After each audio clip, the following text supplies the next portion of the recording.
What is going on, everyone? Griffin here, and we removed spell slots in a brand new tabletop role-playing game. Let's head over and let's talk about it.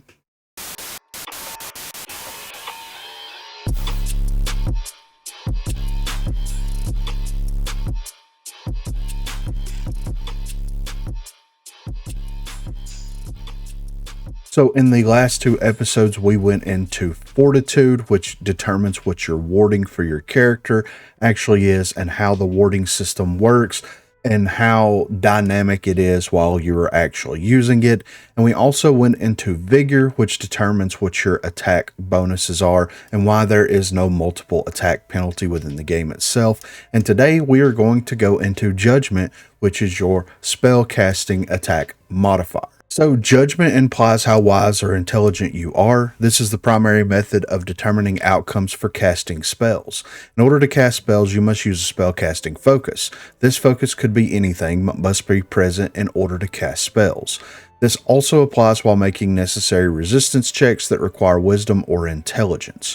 When performing a judgment resistance check, you roll a d20, applying your current judgment modifier to determine the outcome. Lastly, while using a spellcasting focus to cast a spell, you must roll a d20 and apply your judgment modifier to determine the outcome. So for spellcasting, all players will have access to some spellcasting options in the form of mastery options. These options can be performed during their alacrity order in combat or during social or exploration as needed. Each spell will require essence in order to use, but can be augmented as needed by using additional essence. In order to make a spell casting attack, you must roll a d20 and add your judgment ability modifier to the roll.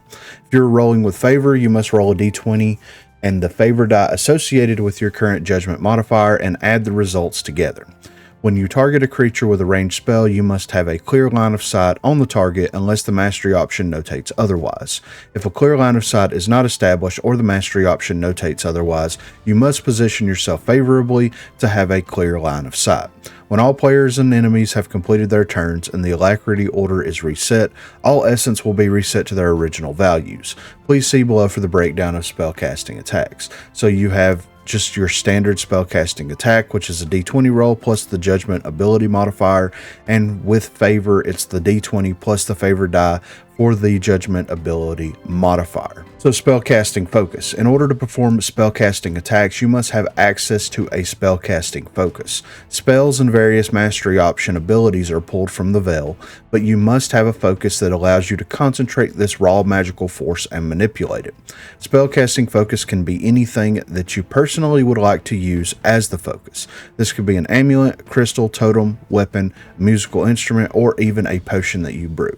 Anything could be considered a spellcasting focus. Please feel free to work with the other players along with the Oracle to determine what could be the perfect spellcasting focus for your character. So the spellcasting focus could, it could be a weapon, right? You could basically say that your sword is your spellcasting weapon, but if you become disarmed, then you're not going to be able to cast spells at that point.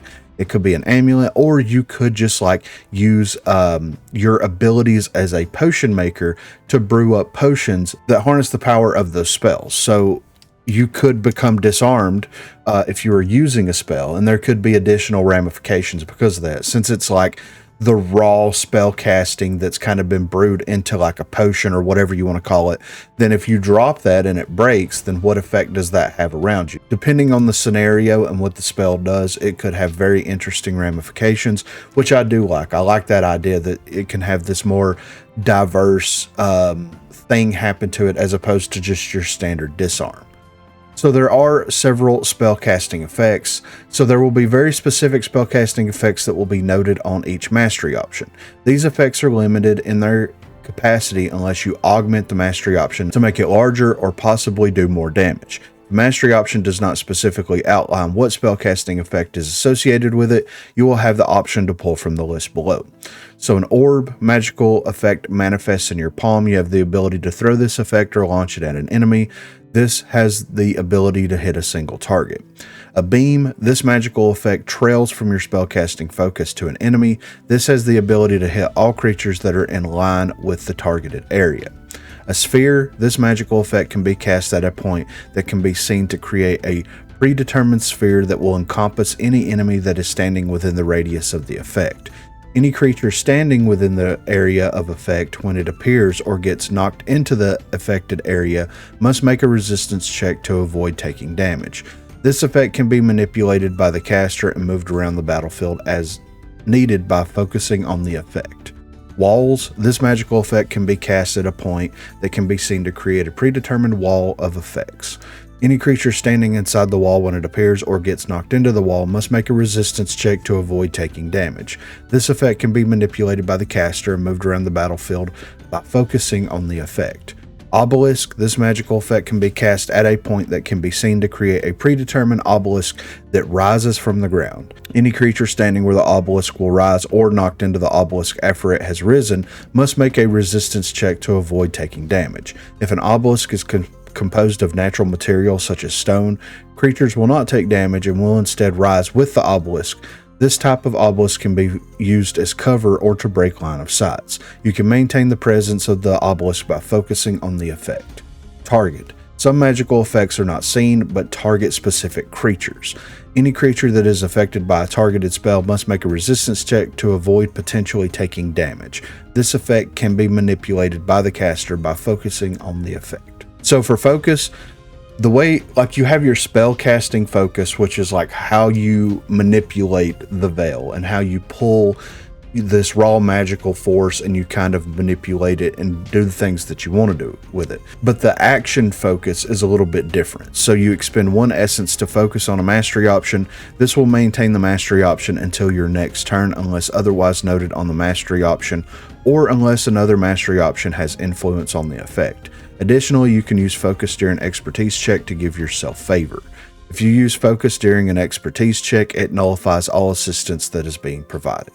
And we'll get into here in just a little bit about how like focus can actually be used in a very interesting way to maintain effects on the battlefield. A lot of the times, like if you create like a wall or a sphere or something like that on the game board, then once that appears, it does what it does. Normally it dissipates not long after it appears, unless you spend a essence to be able to maintain focus on it. Line of sight. When performing a ranged attack, you must establish a line of sight to a target enemy. This applies to ranged weapons, ranged spells, or mastery options that allow ranged attacks. Ranged attacks have no limit to distance in relation to your position, but a line of sight must be maintained to continue to attack an enemy. Anything that breaks line of sight will stop a ranged attack. This could be environmental objects, mastery options, or specialty equipment. So this is the essence augmentation, and this was something that we were talking about a little bit earlier. While using essence for basic actions and mastery options, you'll have the ability to augment or boost these in very interesting ways. You can increase the size, length, or radius of certain spell effects, target multiple people, or close gaps more efficiently by augmenting your mastery options or basic actions. To augment basic actions or mastery options, you must use additional essence to increase the effects. The only restriction when augmenting your actions with essence should be your imagination. So we're going to talk about this essence augmentation and also focus by taking a look here at the Premade Mastery sets.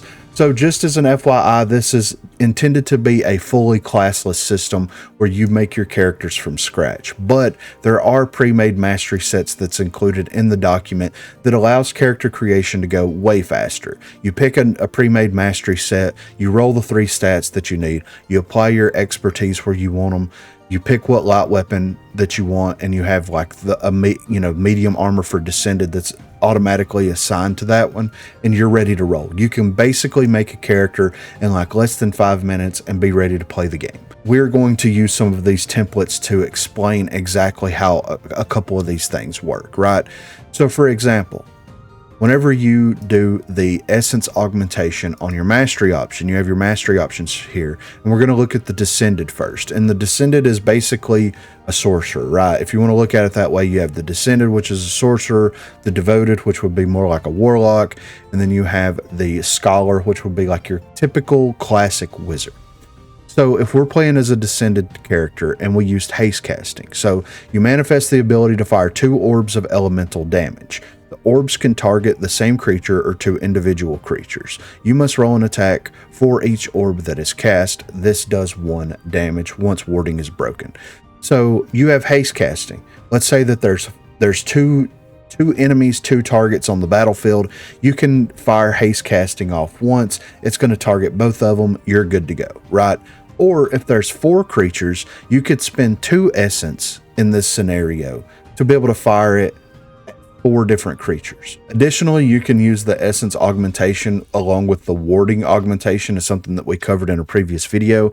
So for defensive casting, you manifest the ability to cover your body in whatever element you desire. When you do this, you gain +5 to warding. You could cast this multiple times or augment it multiple times to be able to increase it by 10, 15, however much essence that you want to dump into something like this. For an example of focus, so acid cloud, you harness the ability to project a sphere of acidic fumes. This cloud has a 10-foot radius. Any creature that is within the cloud when it appears must make a fortitude resistance check against the spellcasting attack roll. On a failed save, the creature takes 1 damage. So for example, this requires focus to maintain it, right? So once you cast it at the end of your turn, if you don't maintain focus, it's going to dissipate. Or you can maintain focus on it and it is going to last until your turn comes back up in alacrity order. Or unless it's dispelled by some other mastery option that, an enemy creature may have.